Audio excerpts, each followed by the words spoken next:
ilmaan Oromoo yaa ilmaan Oromoo rabbi sodaadha abbaa gaddaa dhageeya abbaa keessan dhageeya Oromoo Somaaleen dantaan isaa Oromoo tokko yoo ta'e nuti bu'aa argan obboleessa kiyya warri isin yoo adda facaatan waan keessa nyaatu ammoo ni beektan isinuu gite isin lola jechuun bakkatti namni du'u malee namni itti dhalatu ijoollee kiyya abbaa keessan qalbii hin cabsina Oromoo rabbi sodaadha abbaa keessan kana dhageeya abbaa gadaa dhageeya assalaamu alaykum وعليكم السلام ورحمة الله. الحمد لله يا إمامتي. أكدت الحمد لله خلينا نسيرك والتعاتني سبتنا رفتا. الحمد لله رب العالمين. أكدت يا إمامتي. نمتك أخيسني همجر. أم بيتي خدمنا ولدت اسم كتير إيمان كيسم كنوا ولد بافتني ولد فتو جرتن. قداخية أبسطني. هيري أورم تيجيتو خادميان بتوجو قولي تكرر وجيان خالي الأمن ويكات كرر خال كيلو بنو دوتاتي ميدا جا غافتو كوجان مانكي يا جمانكي يا لميتي ميدا جا غافتو كوجان جبوتا سدي توبا سانغوتا سدي وجيجرا جان حيا أكاديت باز محمد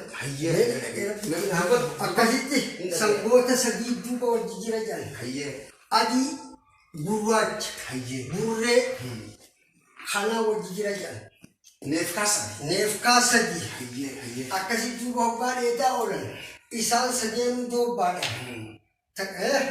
أكاديت غلغلا نيجي هوتو سديم ولي غلانيت تيجيسن بينسي فدفو بكم تيسو خليس فورا سادرون قال ككنجا خلتي سبا تشينان خليس سما كنجا خليس سما كنجا تيسان كان أكاسي بينسي فدا رودو دو تقولي كان بكتان رودو فدا روباتون هوباتو كوتاهن خلدو با ألغان بينسا لما بينسان كابدو أكل ماركي تجران كان خلدو با ألغان بينسا أكاسي بوجاكا دان كانمو سورتا إتيرو فيكي سيابا كاچ إفتاني توسي تيمو بربان أدين isin keessa mul'atu hin halaala dukkana keessatti addeenyi harkee isin dhufna yoo adii kana firraa ariitan yoo adii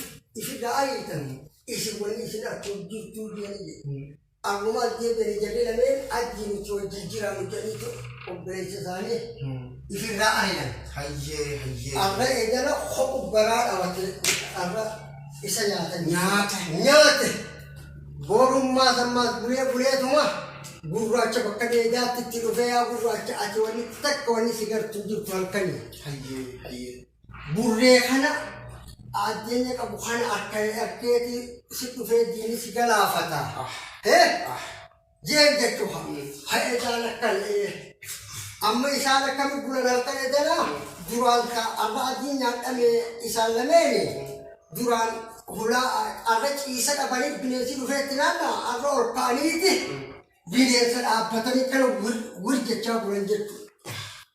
Guyyaa kaduraa nyaadhame san hundi nyaadhame jechuudha. Nyaadhame guyyaa san nyaadhame. Akkasitti arra dhaabbatanii waltaawaa bulan hulaan adii qooyte. Wallaahi dhuga. Akkasitti kunis egaan tana jeeti burreedhaan naati adda baale jeeni jedhe. Sadeenu akkasitti nyaadhaman jiru. Akkasi sadeenu addatti danfadhaasee nyaadhaman. Arra akkasi warri kana nu waan ta'u qabeenyi keenya guddaa. Lafti amba gahe.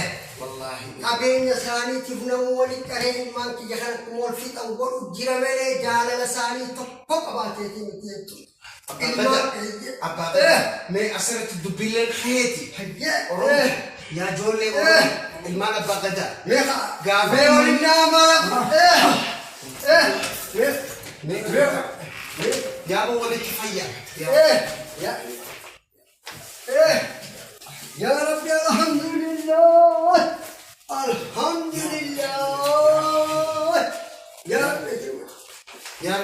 abbaa gadaa. Kota. Bishaan bakka takkaa dhuga. Bakka takkaa kota laala. Bishaan tokko dhuga. Alhamdulillah. Ani kanaan fadha dhuga. يا رب الحمد لله. أكاسيك أبواس محمد. جاي. أكاسيك خب. الحمد لله يا رب وتمت إيمان كيلوليون الفتاني. الله. أكاسيك أبواس محمد. الحمد لله رب العالمين. أنا اللي يا أرمو تقطعه نجاك بعده. أنا قلبي تكاني رفع. الحمد لله. أنا بلان أرمو تبوتي أنا تبوتي يا أرمو مفران أفتح أنا نأفتح هنا ما جزء أرمون هم تغيزي جدو أنا تكرر فين بيرا هم سمع النتيجة يا أبواس محمد إيه سافر تكشير تيب تخزن يا العالم أكسي ربي دنديتي قبو Yeah. وما تحافظوا آمين هي أرمو نجايا حاجب آمين والله جما غاري قبل أمة غاري قبل آمين والله ربي تقوم كيسن حاجب يا أبواس محمد يا ربي أمة خبط